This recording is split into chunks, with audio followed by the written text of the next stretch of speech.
আমরা জানি যে যদি কোনো বস্তুর ঘূর্ণন বা কৌণিক গতি অপরিবর্তিত থাকে তাহলে জানবো যে সেই, বিশেষ করে যদি সেই বস্তুটি স্থির থাকে তাহলে তো আরো বেশি সেটা সত্যি, যে বস্তুটির ওপর মোট টর্কের পরিমাণ শূন্য।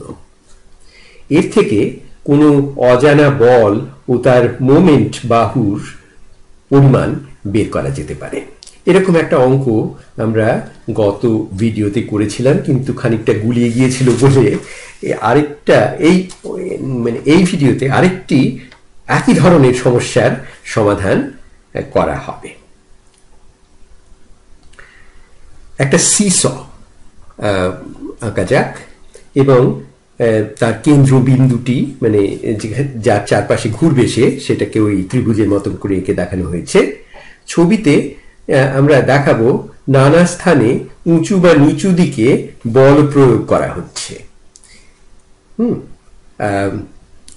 আচ্ছা, সেগুলো আঁকা হচ্ছে। আর এবারে আমাদের প্রধান লক্ষ্য রাখতে হবে যে হাঁধর্মী বা না ধর্মী মোমেন্টদের আলাদা রং করে আঁকবো যাতে সেগুলোর হিসেব ঠিক থাকে।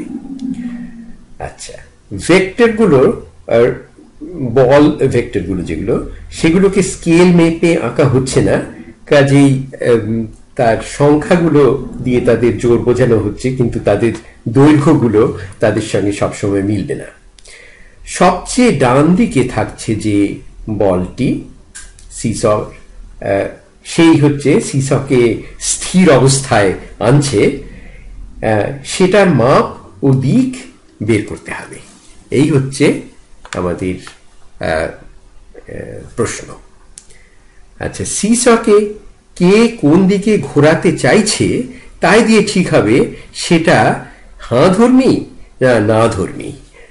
না ধর্মীরা হচ্ছে যারা ঘড়ির দিকে ঘোরাবার চেষ্টা করছে, আর হাঁধর্মীরা হচ্ছে যারা ঘড়ির উল্টো দিকে মানে অ্যান্টি ক্লকওয়াইজ ঘোরাচ্ছে।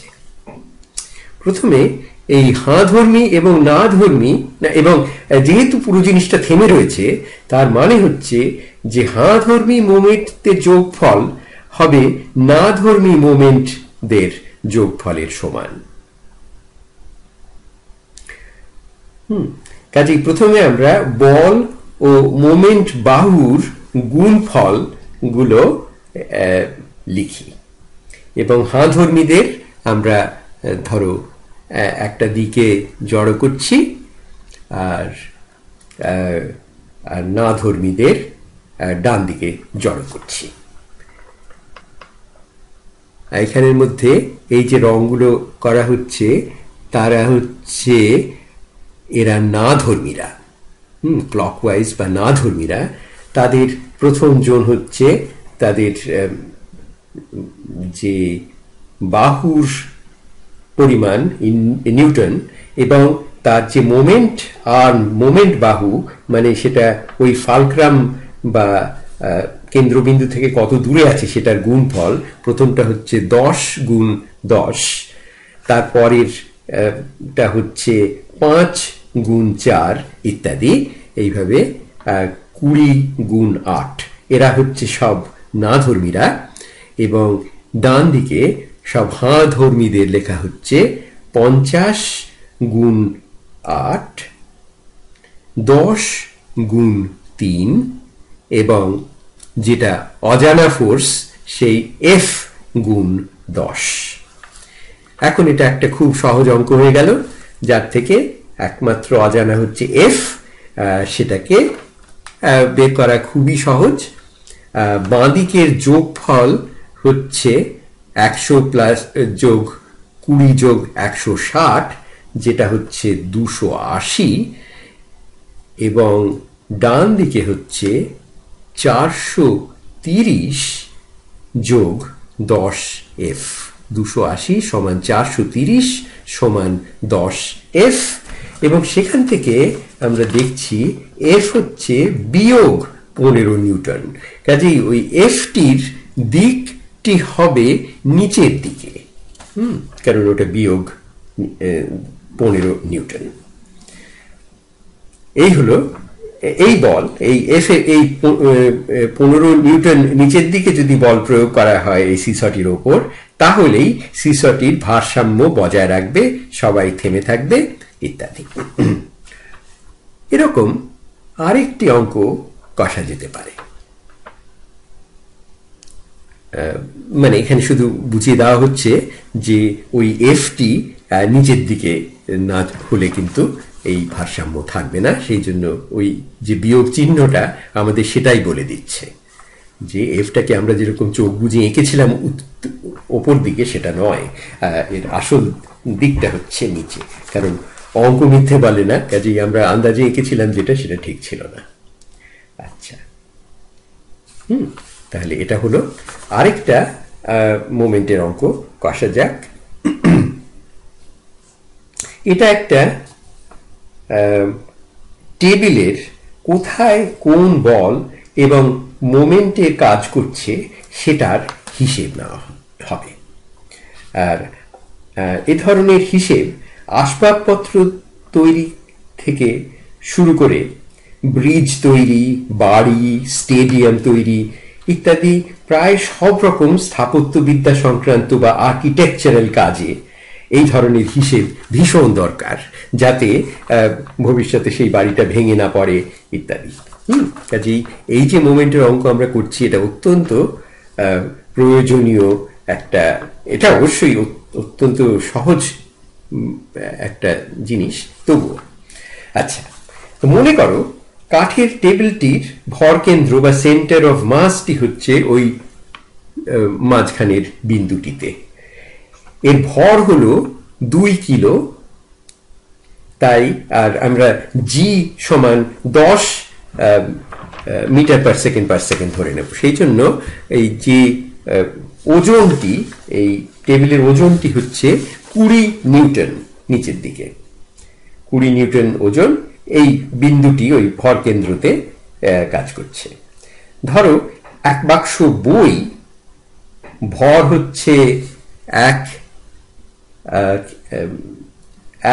কিলোগ্রাম, কাজেই তার ভর হচ্ছে 10 কিলোগ্রাম, তার জন্যে তার ভর হচ্ছে ওই জি, কাজে সেটা হচ্ছে 100 নিউটন নিচের দিকে, এবং সেটা স্বাভাবিক, কারণ বেশ কয়েকটা বই রাখলেই তার 100 নিউটন ওজন হবে, বই ভীষণ ভারী। আচ্ছা, এখন এই পা গুলোর দিকে তাকানো যাক, সেটাই হচ্ছে টেবিলের যেটা সমস্ত ভারসাম্য বজায় রাখছে। সেই টেবিলের অবস্থাটা পরীক্ষা করা যাক। মানে টেবিলের পাগুলোর উপর কতটা চাপ পড়ছে সেটাই হচ্ছে প্রশ্ন। এটা যে মোমেন্টের সমস্যা সেটা এখন থেকেই দেখতে পাবে। মোমেন্টের প্রশংসা করা ছাড়া উপায় নেই, কারণ তা না হলেই মানে শক্তপোক্ত কোনো জিনিস তৈরি করা যায় না মোমেন্টের হিসেব ছাড়া। আচ্ছা, টেবিলের পাগুলোর ওপর ওজনের যে অংশগুলো নিচের দিকে চাপ দিচ্ছে, নিউটনের তৃতীয় নিয়ম অনুসারে পাগুলো তা ওপরের দিকে ফিরিয়ে দিচ্ছে। কোনো পা ভেঙে না পড়লে বা সরিয়ে না নিলে সবকিছু ঠিকঠাক থাকবে, কিন্তু কোনো পা যদি ভেঙে যায় বা পা যদি সরিয়ে নেওয়া হয়, তাহলেই বাকি অংশটা ভারসাম্য হারিয়ে মাটিতে পড়বে। এই ঘুরে মাটিতে পড়বে, এবং এই ঘোড়ার অক্ষরেখা টি হচ্ছে যে কোনো পায়েই হতে পারে। আমরা কেন্দ্রবিন্দুটিকে ডান পায়ের তলায় ধরেছি, তাহলে হাঁধর্মী এবং না ধর্মীদের যে সমতা সেটা আমরা হিসেব করি, কারণ এখানে 100 নিউটন হচ্ছে 1 মিটার দূরে ওই বাঁ দিকের যে পাটি, সেখান থেকে আমি সব হিসেব করছি। তাহলে 100 গুণ 1 যোগ 20 গুণ 2 মিটার, যেহেতু 20 মানে এই ও বিন্দুটি 2 মিটার দূরে আছে, এবং সেটি হবে সমান যেটা আমরা জানি না এফ এল মানে সেটার ওপর এই ডান দিকের পায়ে কতটা চাপ পড়ছে সেইটা আমাদের বের করতে হচ্ছে, সেটাই অজানা। এবং এফ এল কে 4 দিয়ে গুণ করতে হবে, কারণ ওটা ওই বাঁ পায়ের থেকে ডান পাটি 4 মিটার দূরে আছে। এখান থেকে বাকি অংশ খুবই সহজ, যে বাঁ দিকে হচ্ছে 140, ও আমরা যেটা বললাম সেটা এখন লেখা হচ্ছে। এই দূরত্বগুলোর সঙ্গে এই মানে ওই ফালক্রাম পয়েন্ট থেকে বিভিন্ন যে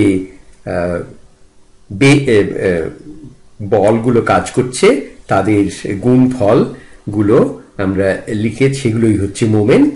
তাহলে ওই যেটা বলছিলাম যে 100 গুণ 1 যোগ 20 গুণ 2, এবং তারা হবে ওই আর এগুলোর মানে কোনটা কোন দিকে ঘোরাবার চেষ্টা করছে এবং সেটাই তো ব্যালেন্স করছে, সেই জন্যে এই দুটোর সমষ্টি হবে ওই ডান দিকের এফ এল গুণ 4 সমান, যাতে এফ এল হচ্ছে মানে যে ফোর্সটি ওই ডান দিকের পা ওপরের দিকে দিচ্ছে সেটাকে এফ এল বলা হয়েছে। কাজেই আমরা এখন সহজ হিসেব করেই এফ এলটি পেয়ে যেতে পারি 140 সমান এফ এল গুণ 4। তার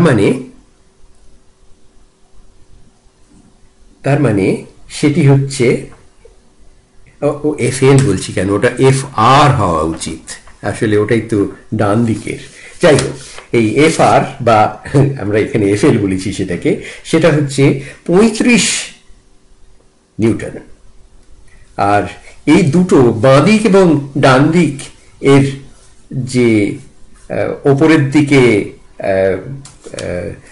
নিউটনের তৃতীয় নিয়মে যে ওপর দিকে তাদের প্রতিক্রিয়া, সেই দুটোর সমষ্টি হবে এফ এল এবং এফ আর। মানে এবার বাঁ দিকেরটি এবং ডান দিকেরটি দুটিকে যোগ করা যাক, তাদের সমষ্টি হবে ওই পুরো ভর যেগুলো নিচের দিকে মহাকর্ষ টানছে, তা হচ্ছে 120 নিউটন। সেখান থেকে আমরা পেয়ে যাচ্ছি যে এফ এল হচ্ছে 85 নিউটন, 85 নিউটন, এবং এফ আর ডান দিকেরটি 35 নিউটন। আশা করি এটা ওই এল আর এর একটু গন্ডগোল হয়েছে বটে, কিন্তু মোদ্দা কথা হচ্ছে যে ডান দিকের পায়ের মধ্যে জোর কম পড়ছে, সেখানে 35 নিউটন ফোর্স পড়ছে, এবং বাঁ পাটি এখানে জোরালো দরকার, কারণ ওই ভারী বইয়ের বাক্সটি ওই বাঁ পায়ের কাছাকাছি রাখা রয়েছে, সেই কারণেই ওটা তে জোর পড়ছে বেশি। দেখতেই পাচ্ছ এখানে 85 নিউটন। এই হলো আরেকটি মোমেন্টের অঙ্ক।